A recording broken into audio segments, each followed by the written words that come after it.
Keserakahan sebuah dinasti politik memang dampaknya akan sangat besar. Dinasti politik ini adalah sebuah ambisi yang sangat meledak-ledak, ingin tetap mempertahankan kekuasaan dengan cara meregenerasi kepemimpinan secara turun-temurun. Padahal kita bukanlah sebuah kerajaan yang mewariskan kepemimpinan kepada anak turunan. Dinasti politik biasanya akan dibarengi oleh sebuah hasrat ingin berkuasa, ingin menang, bahkan akan menghalalkan berbagai macam cara dan banyak cara, yang penting menang. Karena apa? Ambisi telah membuncah di dalam hati dan pikiran, harus menang. Inilah yang saya khawatirkan, bahwa pemilu 2024 nanti akan menjadi sebuah kontestasi politik yang brutal, barbar, dan sangat tidak nyaman, tidak lagi mencerminkan sebuah demokrasi yang harus riang gembira. Padahal pemilu seharusnya adalah sebuah pesta yang membawa masyarakat kita kepada suasana riang gembira.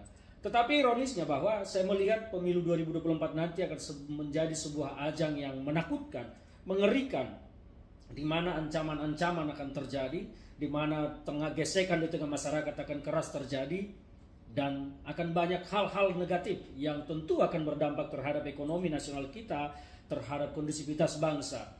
Dan ini semua terjadi karena adanya ambisi yang sangat besar untuk mempertahankan kekuasaan dengan cara-cara yang tidak elegan. Dinasti politik ini sangat menakutkan. Karena apa?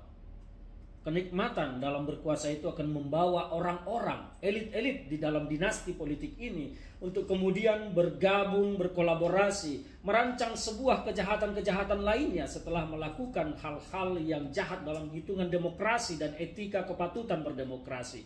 Contohnya apa? Sangat mungkin nanti ketika mereka yang membangun dinasti politik ini berkuasa, kemudian akan merubah aturan-aturan yang ada. Contoh aturan pembatasan terkait dengan jabatan masa presiden.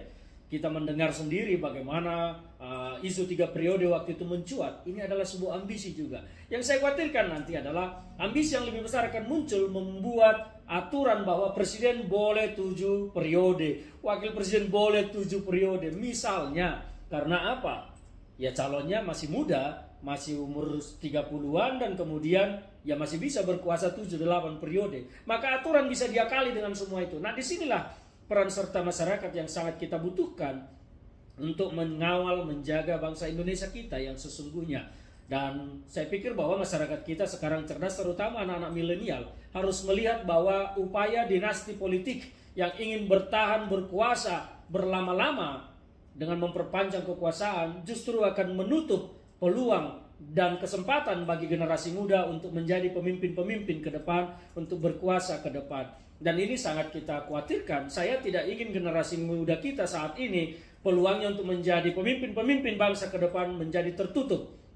Karena aturan telah diakali, dirubah oleh para kaum elit yang membangun dinasti politik. Nah, disinilah nanti bahwa pilihan elit harus berbeda dengan pilihan rakyat. Rakyat harus menghukum para elit-elit yang ingin melanggengkan kekuasaan, yang ingin memperpanjang kekuasaan tanpa berpikir nasib bangsa. Dan saya berharap bahwa masyarakat akan menghukum kelompok-kelompok elit seperti ini, menghukum partai-partai politik yang mendukung dinasti politik.